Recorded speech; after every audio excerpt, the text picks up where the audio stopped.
Assalamualaikum warahmatullahi wabarakatuh. Perkenalkan, nama saya Abdul Aziz, BP 20.100.23810005, jenis kelamin laki-laki ya.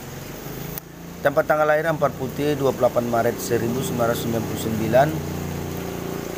Mata kuliah pengantar aplikasi komputer bersama Ibu dosen Bunga Bakti Tama Eskom. Baiklah, kita masuk kepada materi yang akan dibahas, yaitu jenis-jenis bahasa pemrograman komputer. Bahasa pemrograman Java. Bahasa yang pertama kita bahas adalah Java. Bahasa pemrograman yang pertama kita bahas adalah Java. Java sendiri memiliki banyak manfaat dari segi penggunaan karena bisa digunakan pada penyimpanan yang tidak terlalu besar sekalipun. Yang ketiga, banyak komputer telah menggunakan bahasa pemrograman Java. Selain itu, Java sendiri tidak hanya bisa dinikmati di komputer saja. Seiring dengan perkembangan waktu saat ini, Java sudah mulai dapat digunakan pada telepon genggam ataupun gadget milik Anda. Ya, bahasa pemrograman PHP adalah merupakan sebuah bahasa pemrograman website yang sangat populer saat ini. Jadi jangan sampai disalah artikan sebagai sebuah arti kata lainnya. PHP sendiri merupakan sebuah bahasa pemrograman yang ada pada script.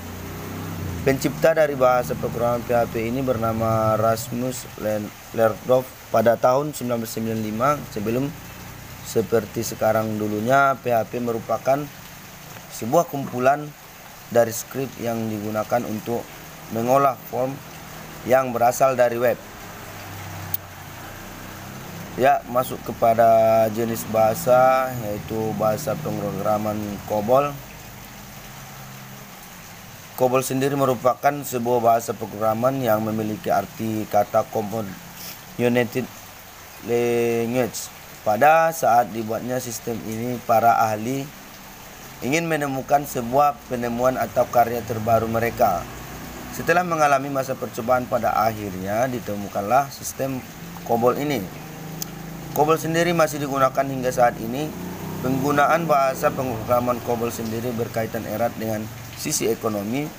Bahasa dari COBOL sendiri menyelesaikan masalah yang berhubungan dengan sistem ekonomi atau keuangan. Masalah yang diatasi sendiri terdiri dari banyak hal seperti keuangan itu sendiri, laporan pengeluaran perusahaan, dan yang paling terpenting berhubungan dengan sebuah perdagangan. Selanjutnya, bahasa pemrograman Microsoft Visual Basic. Bahasa pemrograman selanjutnya yang akan kita bahas adalah bahasa pemrograman Microsoft Visual Basic. Bahasa yang satu ini dibuat untuk membuat perangkat lunak dengan basic sistem operasi Microsoft Windows.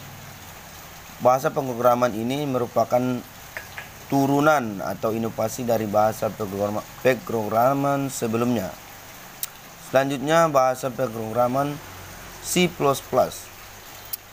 Bahasa pemrograman yang selanjutnya akan kita bahas adalah bahasa pemrograman C++.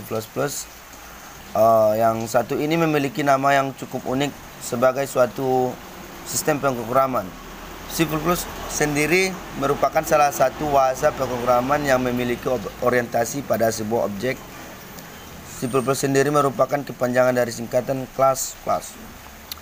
Dalam menyelesaikan sebuah masalah, C++ sebagai sebuah bahasa pemrograman menggunakan sistem anak kelas sebagai proses abstrak dari objek fisik. Masalah yang timbul kemudian diselesaikan oleh anggota dan kemampuan objek. Segala permasalahan yang terjadi dalam C++ sendiri diselesaikan langsung oleh kelas. Ya, baik, selanjutnya bahasa pemrograman WML. WML adalah kepanjangan dari Wireless Markup Language. Oke, terima kasih. Yaitu bahasa pemrograman yang digunakan dalam aplikasi berbasis XML, Extensible Markup Language. WML ini adalah bahasa pemrograman yang digunakan dalam aplikasi wireless. WML merupakan analogi dari HTML yang berjalan pada protokol nirkabel. Selanjutnya bahasa pemrograman JavaScript.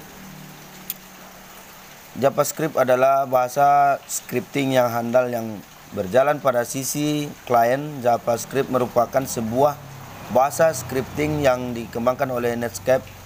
Untuk menjalankan script yang ditulis dengan JavaScript, kita membutuhkan JavaScript enable browser, yaitu browser yang mampu menjalankan JavaScript. Ya, selanjutnya bahasa pemrograman CSS.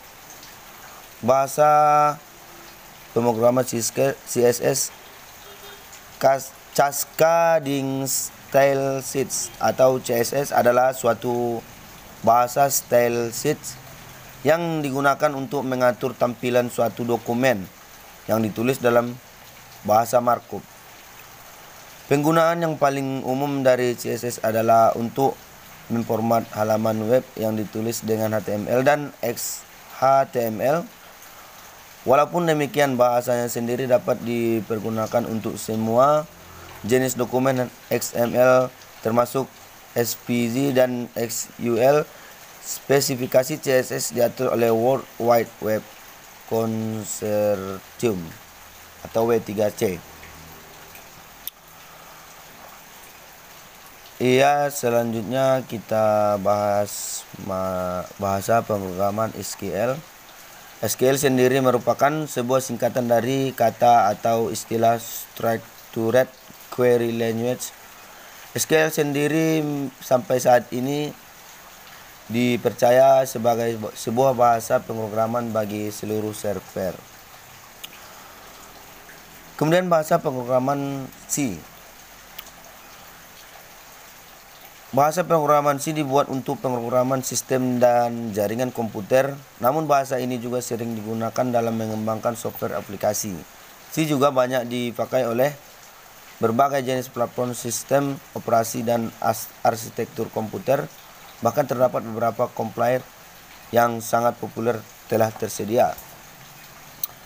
Ya, terima kasih dari pembahasan materi kita pada hari ini. Cukup sampai di sini.